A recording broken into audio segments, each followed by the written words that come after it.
"911, what's your emergency?" You have to help us. He's bleeding. Oh my God, Sam. "Miss, please calm down. Please state the nature of your emergency." There's been a crash. They're hurt. You have to help them. "We're dispatching units to your location. Please stay on the line until they arrive."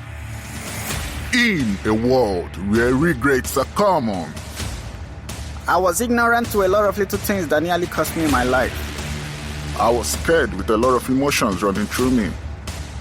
When I tell people I'm a survivor, they need to know what made it possible. Welcome to the Dr. Vine Show, a podcast for people of all ages, highlighting and discussing health and well-being in grand style. Does Ayurvedic medicine and herbs have any impact on COVID-19? Welcome to another brand new episode, another exciting episode on the Dr. Vine Show. Virtually every living thing on earth must have in one way or another had a connection with the COVID-19 pandemic, and that includes even plants and animals. Animals were first mentioned as the source of transmission of the SARS-CoV-2 virus, causing COVID-19 infections to humans. Ironically, plants have been suggested as methods to cure the COVID-19 infection, starting with theories of using the bark of a cinchona tree, the raw material for making hydroxychloroquine, to treat a microorganism of viral origin. Even though the theories about the use of hydroxychloroquine in the treatment of COVID-19 has been proved false and advised against, herbs and plant products from many parts of the world are taking front seat in the discussion about a cure for COVID-19 infection. Back in April 2020, the Madagascar government suggested a homemade drink made of local herbs cured COVID-19. The news spread like wildfire that at some point, it looked as if Madagascar was going to be doing the world a favor by shipping their magic cure to other countries of the world to stem the first wave of the COVID-19 infection. In reality, they did not stem the first wave of the COVID-19 infection, nor the second wave, nor the third wave, but they may have brought to the foreground the role that herbs and Ayurvedic medicine have to play in treating infections like COVID-19. In the intensive care unit, we shall look into details of how critically these herbs and Ayurvedic medicine can be in this current infectious disease climate.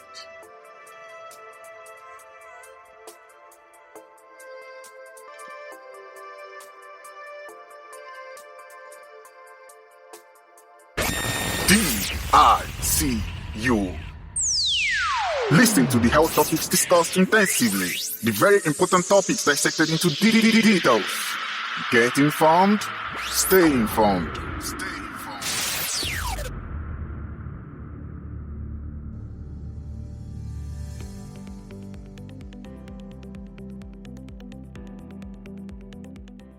The World Health Organization says 80% of Africans use herbal medicine, where plant-based treatments have been a method of engineering recovery for many African generations.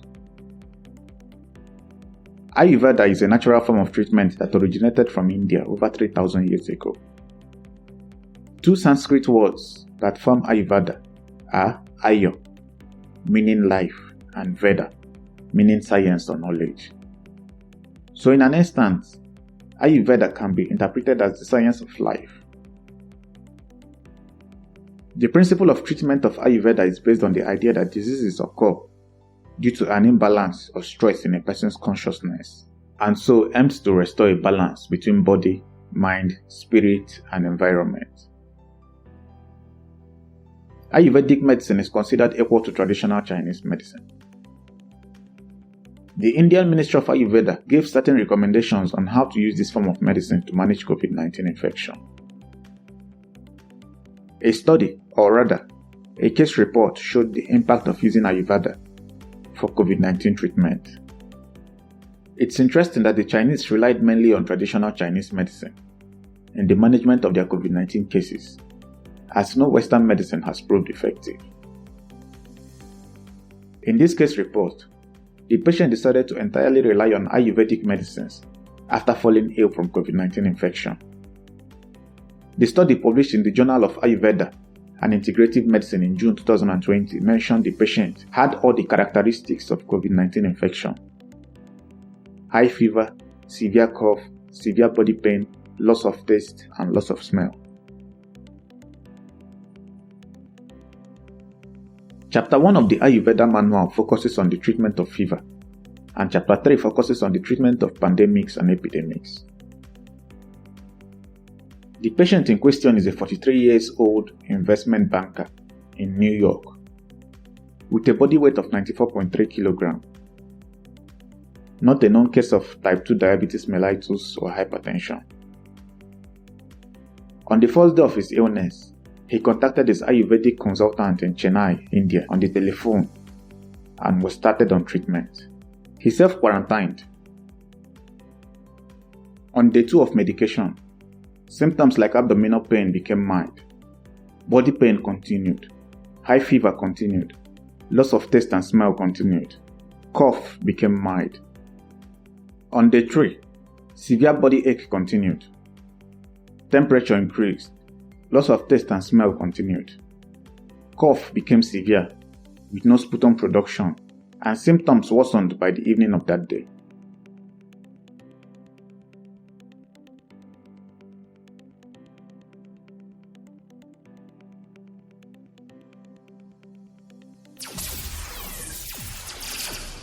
You are listening to the Dr. Vine Show, the most educative show on the planet.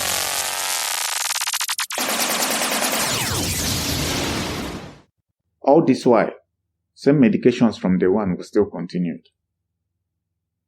On day 5, body ache got better, temperature reduced, but fever still present. Loss of taste and smell still present, but cough completely subsided. On this same day, a COVID-19 PCR test was done, which was announced to him on the phone that his test sample was positive for COVID-19 infection. But miraculously, on this same 6th day, fever subsided, but loss of smell and taste continued.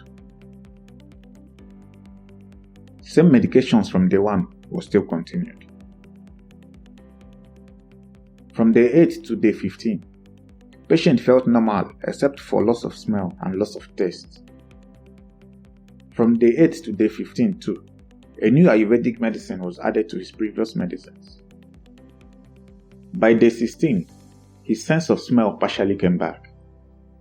1 month after initial presentation of symptoms, he did a repeat COVID-19 blood test, which was reactive to immunoglobulin G, SARS-CoV-2 virus, and non-reactive to immunoglobulin M of SARS-CoV-2 virus.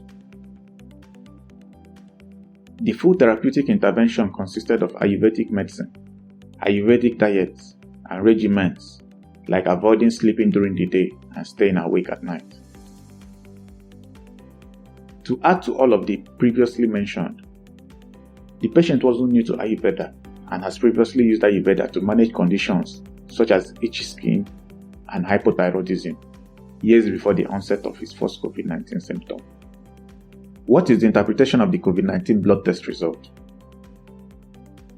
It meant the patient had fully recovered from the COVID-19 infection, as immunoglobulin G only indicated past infection. It is worth noting that the patient's symptoms did not deteriorate as occurs with certain COVID-19 infections. So could it be said that Ayurvedic medicine prevented the progress of the disease? Possibly. He never got to the stage of severe pneumonia leading to breathlessness. With a fever of 39.1 degrees centigrade, his case can hardly be considered as mild COVID-19 infection.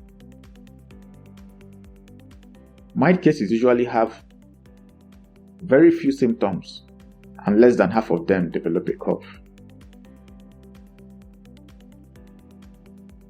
The diet he was given was carefully planned, that it did not have items that aggravated his symptoms. It was easy to digest and could also nourish the patient. In another case study published in the same journal, the outcome of a more critical COVID-19 infection patient with severe hypoxia, requiring supportive oxygen therapy, though this time a woman based in Mumbai, India, recovered 2 days after starting Ayurvedic medicine. She was previously on Western medicines at the Mumbai Naval College Hospital, India, being managed with antibiotics like azithromycin, cefixime, then cough syrup, dexamethasone, paracetamol, and vitamins B and C. While there are isolated cases of Ayurvedic medicines working in the management of COVID-19 patients, they haven't been studied in depth and proven to be definitive cure or definitive treatment for COVID-19 infections. Over to the doctor's report.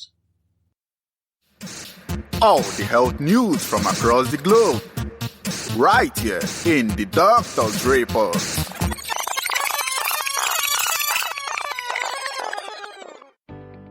In this episode of the Doctor's Report, Sean Ben tells us what a post-COVID recovery will look like for mental health from his own point of view. Global COVID-19 death toll passes 13 million in one of the biggest fallouts of the pandemic. 3 million souls have been lost from the effect of the viral infection, with the US leading a number of deaths. To put this into perspective, the total number of lives lost is equal to the population of Kiev, the capital of Ukraine, Lisbon in Portugal, or comparatively to an equivalent of Dallas and Philadelphia in the US put together. In the next health news, the US Food and Drug Administration suspends Johnson & Johnson vaccine due to blood clotting disorders.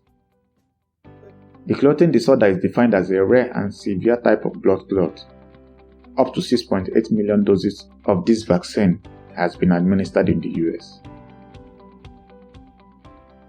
And still in the world of vaccines, Thailand sticks with Sinovac vaccine after cases of stroke-like effects reported.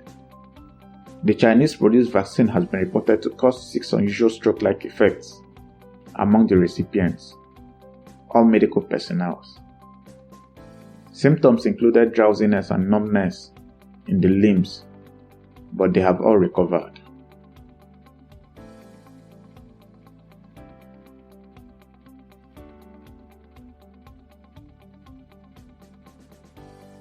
Johnson & Johnson to resume rollout of COVID-19 vaccines in Europe with safety warnings. This comes after the European Medicines Agency recommended its usage in Europe. Woman conceives while still pregnant with forced pregnancy. A mystery or a rare medical condition? You should find out from the blog. The World Health Organization is still continuing to trace origin of COVID-19 in China. The first entourage sent from the World Health Organization came back with inconclusive reports. And still on the World Health Organization, the WHO says there is no sign of the pandemic slowing down, even with the vaccination campaign going on globally. The WHO also says 650,000 children in 3 African countries have gotten the malaria vaccine. And the last of the headlines, the World Health Organization eyes malaria eradication in 25 countries by 2025. Through an initiative it launched, the UN body hopes to support countries in achieving this goal by 2025. And that's all the health news on this segment of the Doctor's Report.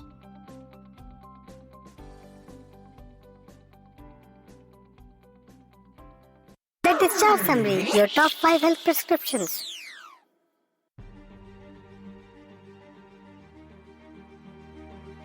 The COVID-19 pandemic has seen a lot of SOS scrambling of resources to develop a vaccine and a cure for the COVID-19 infection, eating deep into populations across the planet Earth.